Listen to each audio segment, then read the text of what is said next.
Friends, subscribers, internet strangers, what's up? Bearded Picker here, and I've come to tackle a question that I get rather frequently, and that question is, can you please explain sales rank and what exactly does it mean? So sales rank on Amazon is the topic of this video, and hopefully I will shed some light on this topic, and it won't be 100% everything you need to know about it, but it'll be the majority of what you need to know about sales rank to get started, according to the gospel that is the Bearded Picker.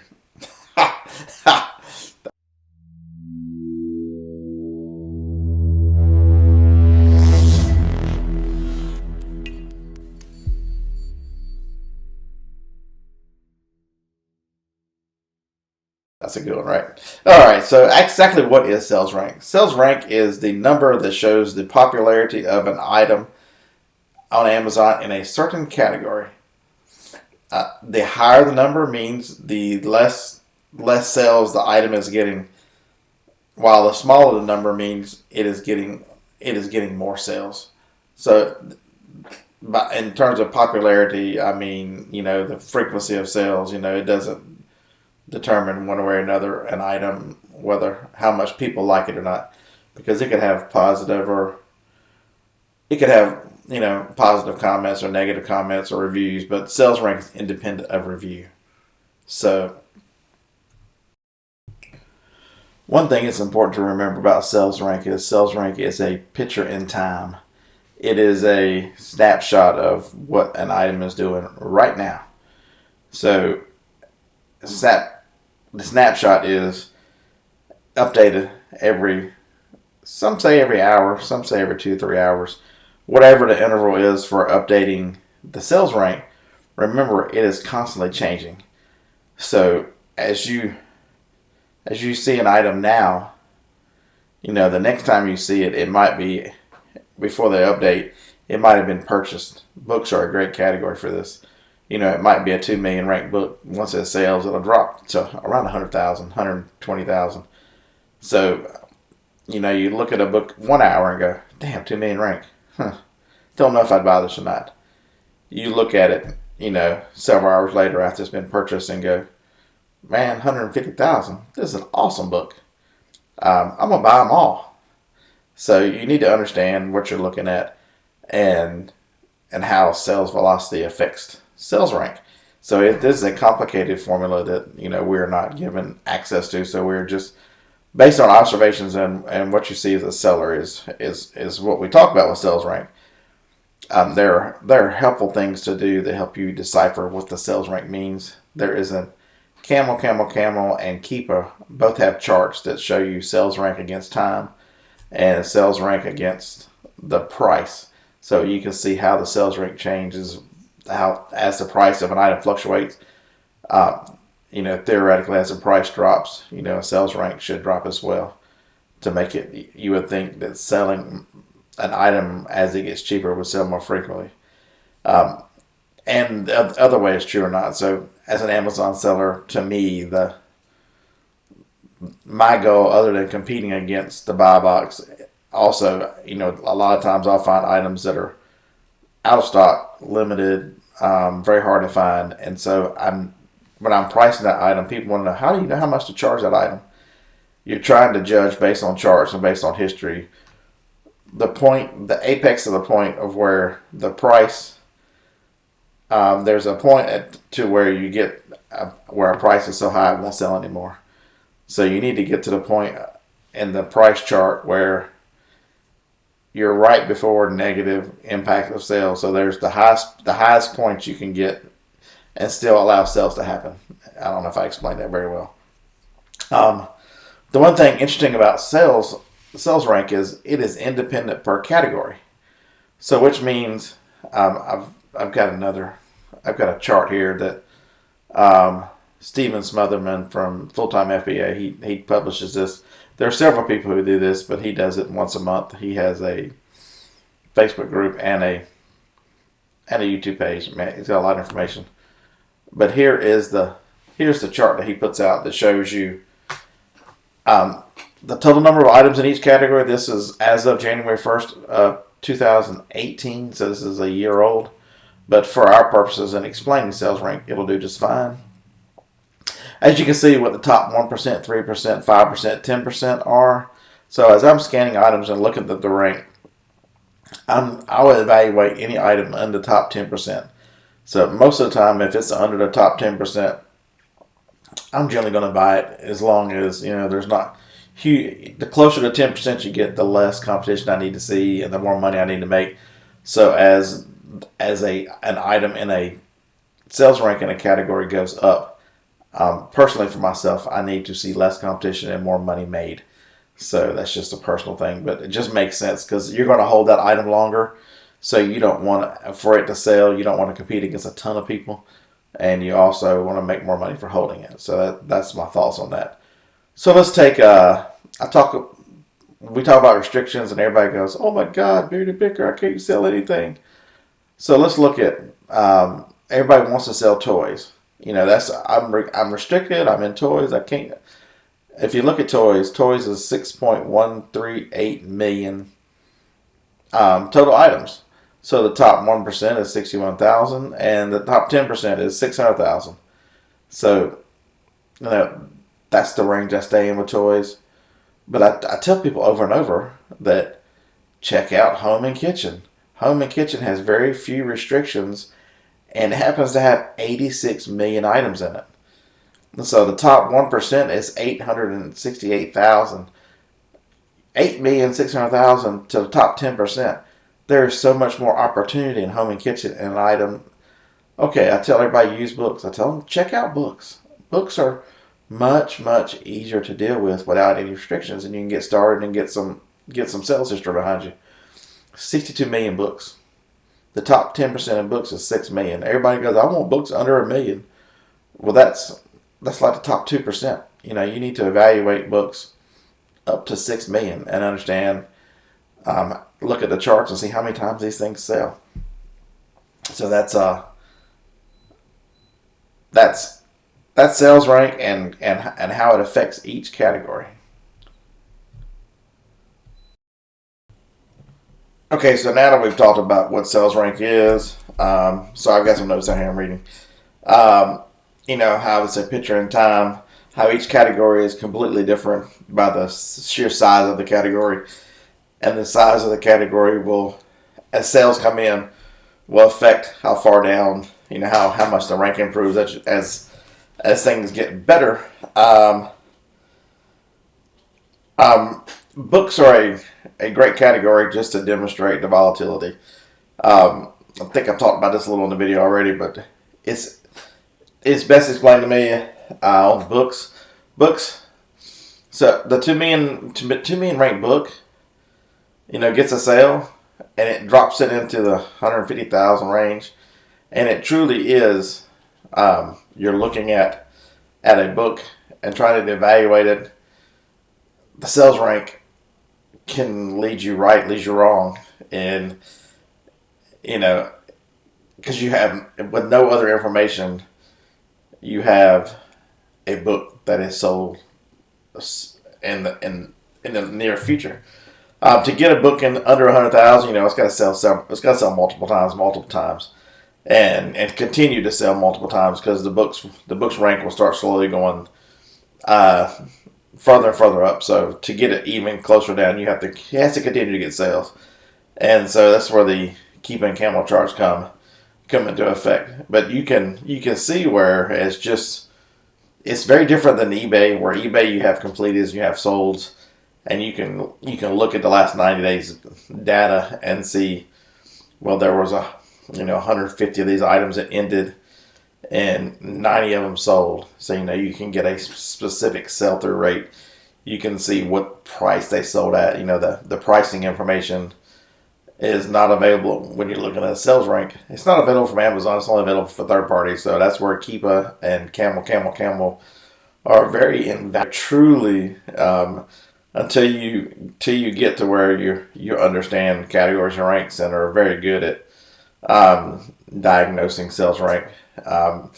Each item. That's why I love using Scoutify too. It comes free with Inventory Lab. It has a quick key at the bottom, so it has a research key, And when you hit the research key, it has quick links to, there's like 7 different things, including eBay, Keepa, Camel, Book Scouter. It'll show you all the prime onlys. I forget what else it does. There's 2 other ones. But in it, so when you open Keepa or Camel, it automatically opens it with that product already loaded. So you don't have to type the product in or anything like that. And so you can look at your research while you're out buying stuff, while you're out looking up stuff, really quickly to judge an item and whether you should buy it or not. So let's flip the page here. So the time of the year also affects sales rank. Sales rank means different things to different categories at different times. We just finished up Q4, and toys in Q4, how does sales rank affect, is there a difference in a sales rank of 1,000 in December versus a sales rank of 1,000 in toys in May? Absolutely. The biggest difference is the sales velocity. There's probably still the same number of items in the category, so the sales rank itself is calculated very similar.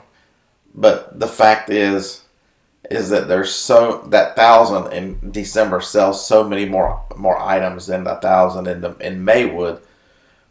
That the lower the sales rank in December means you're going to sell a whole heck of a lot more. So as you're evaluating an item and it's 1,000 in December, it's a home run. 1,000 anytime's a home run, so let's go 100,000. 100,000 in December still sells very, very well. 100,000 in May might take several weeks longer to sell. There'll be a set amount of time that it takes based on the category size and the category velocity. So the sales rank is very determinate based on the time of year and the seasonal. Another good example would be like calendars and planning stuff. It's real popular right now because as the first of the year, everybody's making resolutions. I'm gonna get more organized. I'm gonna track stuff better. I'm gonna set myself to use calendars or they're joining weight loss stuff. So weight loss books just think about what time it is, what time of the year it is, and when you're evaluating an item as well, because that sales rank, whether you buy 10 of them or whether you buy 100 of them, in December, if I'm approaching December, you buy the 100. In May, maybe you buy the 10. So that's something to keep. Clothes are another good example. Shorts and short sleeve shirts would have their ranks would fluctuate based on the time of the year. So the important question now is, now that you got the basics of sales rank, so now what? What does this mean? It really helps you determine whether to buy an item or not. It determines a lot of it. The sales rank is almost like a risk factor. It shows you, at this point in time, what the risk is of buying this item and what the chance of it selling again are. And it, like I just talked about a minute ago, it also can help you determine how many to buy. A lower sales rank generally means I buy more. The lower the sales rank, the more willing I am to buy multiple multiples of an item. And the higher the sales rank means maybe I buy a few for a test. That's where a higher sales rank comes in. You also, for evaluating a higher sales rank, you need to understand why is it higher. Why is this product not selling? So that higher sales rank leads me to a couple other questions when I'm evaluating. It's how many sellers are there? Chances are a higher sales rank means less sellers because there is less of the product available. And less sellers and less of the product available. The other option to really push it up is the product's priced too high. And I think you guys have heard me talk at some points where I'll see an item, there'll be 2 sellers, and there'll be astronomical price. And I'll look at the price and evaluate it and go, I'll buy this and cut them jokers at the knees, sell it and be done. There's nothing wrong with that. That is not price dropping. That is not what I consider price dropping. What I consider that is is market adjusting. The market has already told them the sales rank is so dang high because nobody is buying this because you want too much for it. And the market will only support a certain, that's the thing people complain about. Oh my God, did Monopoly? Who plays that for it? The market tells you what the price is. The market, you get it to a certain price and it won't sell anymore. But as the price comes back down, an item sells. That's just the capitalistic free market adjusting a price to what demand and price where they meet. So I look at a price, something that sells for $30, and they're wanting $120 for it. They're way out of league, but 65 or 70 might be realistic. 65 or 70 will get you good money. Maybe 80, 89.99 is realistic. I mean, you've cut them by, a good $40 or $50, but you've sold your product and moved on. They're still stuck, absolutely waiting. At some point, the time value of money, carrying an item over and over versus selling it, flipping it and getting out of it and buying it. By the time that person who waits for 120, they might get 120 at some point, sometime. But I will have taken the $89.99 and flipped it multiple times before they realize their sales. So it's all about how you do this. I consider someone who drops the price is an item that has a good sales rank that is selling very well at a price, and then for no apparent reason other than to be the lowest one, they drop it by $10 or something insane. Whenever a 1,000 ranked item is selling at $32, and they go, you see somebody come in and go, okay, 20. I want to be first. I want to sell at 20. It makes no sense. Price yours to everybody else, or in the ballpark or whatever, and why throw the money away? That's what I say. So, but the sales rank also gives you an indication of how long it's going to take for something to sell through. The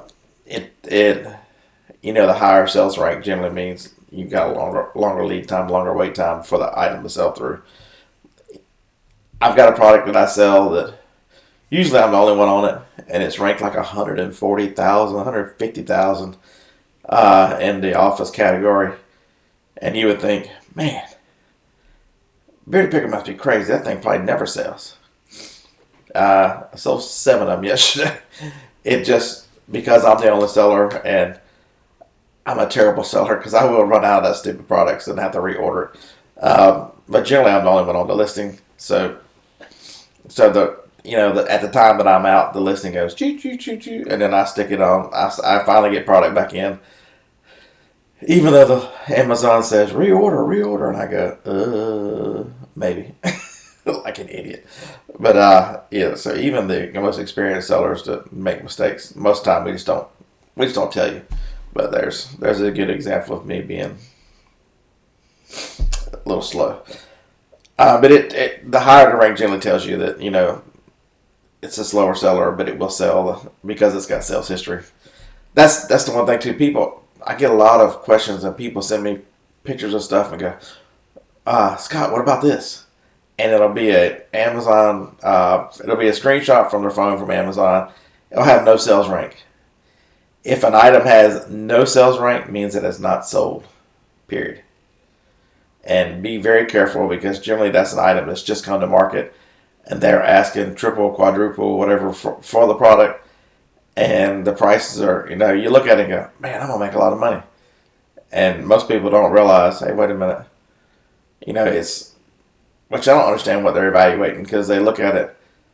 My first question after I see an item and the price they're asking for it and that it's a good deal, the first thing I want to know is, what the hell's the sales rank? If there's no sales rank, that's somebody dreaming they're going to get that price. And most of the time, the price will come down before the item sells. And so be very leery of items that, is there money in them? A lot of times, yes. But a lot of times, no. It's that the price is crazy and it hasn't sold because it's a brand new listing. You just have to be very, very careful of those products. But there is money to be made if it fits in your risk tolerance. I say go for it. But usually on mine, I'm dealing with clearance and stuff, so I'm not on the new side of products. I'm on the side of, this is a tested, proven product. Just because it's going out of stock or they're not carrying it anymore doesn't mean it wasn't a popular product. Um, let's see. There are 2 services that you can use that help you to tell you, if you've got a sales rank of X, it'll sell this many, and they're just estimating. So remember that it's just generally their best guess based on their research and their computer algorithm. But Jungle Scout has a free estimator. It'll basically you pick the category and put in the sales rank. It'll tell you how many it thinks it sells per month. And AMZ Pro Scout has a free Google Chrome extension that does the same thing. So if you use Chrome a lot, that was an easy one. It works from the main detail page, not the page with all the sellers on it. So all you do is point up there and click on it, and it'll bring them all. It'll actually pull everything off the page, and very similar to what Jungle Scout does. But AMZ Pro Scout is free for the most part. They have a Stock Pro, a Stock Scout, Stock Spy, Stock something that tells you how many each seller has too. That's another good tool, but not related to sales rank. So those two products are free. You can use them to help you understand as you learn what the sales rank means for an item, how many it sells per month. All right. So hopefully I haven't thoroughly confused you and repeated myself over and over. That now at the end of this you can go, well, Beardy Picker, I do understand a little bit about sales rank. I know enough to do some of my research, and that's my whole goal was as beginners and as people who are just learning, just to really get the basics. And if you're going to sell on Amazon, sales rank is one of the more important things. It's way up on the list of things you need to know. Number one thing you need to know on sales on Amazon is what are the rules. What are the rules? What are the rules? Because you need to follow the rules on Amazon, or you won't be on Amazon very long. And sales rank is way up there as well, because it's the difference between making money and how fast items turn over. So with that being said, hey, thanks for watching. Like, comment, subscribe, and share. And always roll tide.